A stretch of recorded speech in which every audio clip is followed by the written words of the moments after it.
Welcome back to the channel. My name's Brad, and this is Supercoach Pro. Today's video, we're doing a round one AFL Supercoach review for 2023. And boy, my score horrendous, 18-23, thanks to a few injuries and bad captain choice. Sorry. Lucky we have trade boost. That's all I'm going to say. So get stuck in the side. I won't make this video very long because I'm very, very disappointed in the side. But if you don't smile, you cry. But I don't cry. So we'll start off Thursday night. I went to the game. It was a ripper of a game. It was awful feeling, though, drawing. Carlton and Richmond, just the fans, absolutely nuts. I was in the cheer squad of the Carlton boys, unfortunately, and they were giving it to us the whole game, and I was just like, man, there's too many of yous to go nuts about. But anyway, Doherty 108, absolute smashes, kicked the clutch goal. I actually thought he scored higher than that, just the way he played, took kick-outs, just did typical Doherty things. Jones wasn't scoring too well before that collision with Josh Bruce, so I might have to get rid of him. I'm not really sure what I'm going to do at this stage with my trades. William Stocker, a bit of a smoky. So Yo was named not playing because he did his calf. So I was looking at cheap rookies. I was looking at Nathan Wilson or Stocker, and just the money-wise, Stocker looked better. He was only 3% owned when I picked him, and I think he still is. So he played all right. Had 15 touches, about 7 or 8 tackles, thereabouts. And yeah, we're pretty good on that halfback flank sort of role there. So I'm pretty happy with that pod pick. Gimby, 85, had about a dozen tackles, I think, something crazy like that. I've already used my trade, so as you can already see, I got rid of Tom Stewart. So you're probably wondering what the hell's going on there. I should have actually explained that. I didn't have McKenna in my side, but yeah, Stocker 3% aside. So I love that move. I should have done my team review without the trade boost, but I guess you're gonna see what I've already done here now. I had to tinker with the side very early on. I think if you're starting poor and you own Jones and Stewart, you got to do something crazy. So basically, doing this video a little bit backwards by mistake because it's just the way it is. So Stewart's out for me, regardless. It's a 3 or 4 week injury of that knee. Canelo comes in for Flanders, and Sheasel comes in for Tanner Brewer, and that's purely based on time on ground. So this is why we've scored 1,800 and something, because of William Jones and Tom Stewart. As you can see here, trade back in, and I don't want any of these players. I think I'm just going to be a little bit reactionary. Maybe I might cool my jets by Thursday, but that's what I'm looking at doing so far. McConnell I can't talk about because I've never had him in there, so I do apologise for the way the video has been structured. Constable had 26 possessions at 46% efficiency, just useless.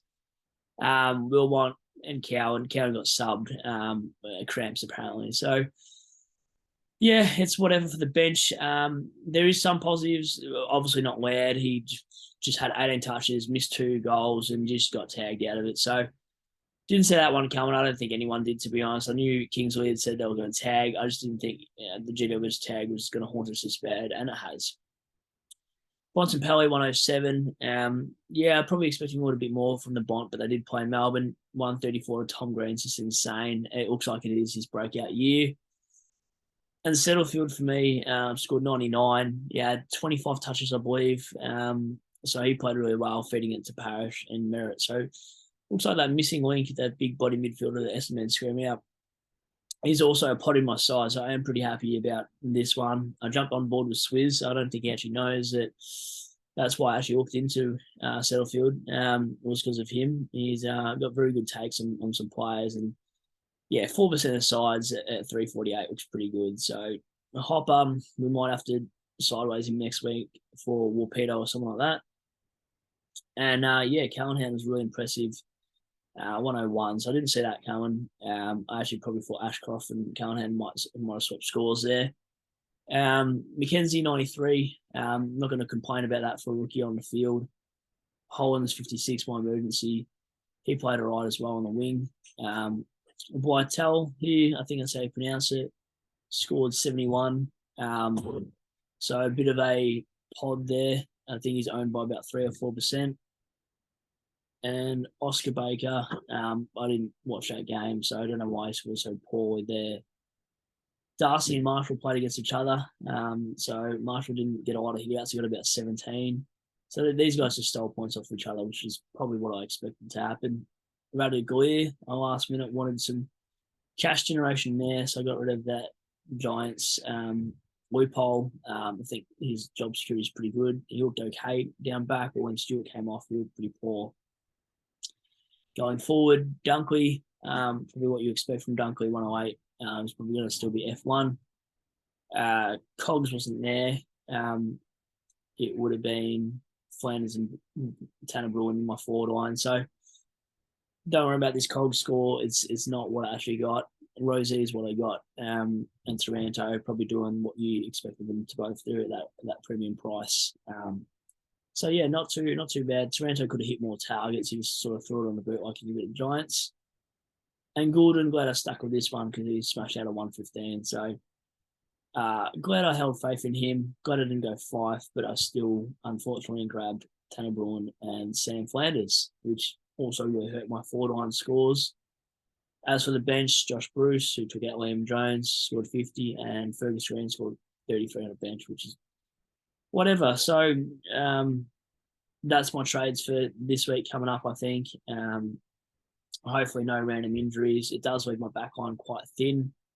My trades will also depend on Liam Jones, and if I still think he's worthy of a spot there, I might even field someone else and just see how he plays for one more week, rather than get rid of him after just not giving him a chance, I suppose.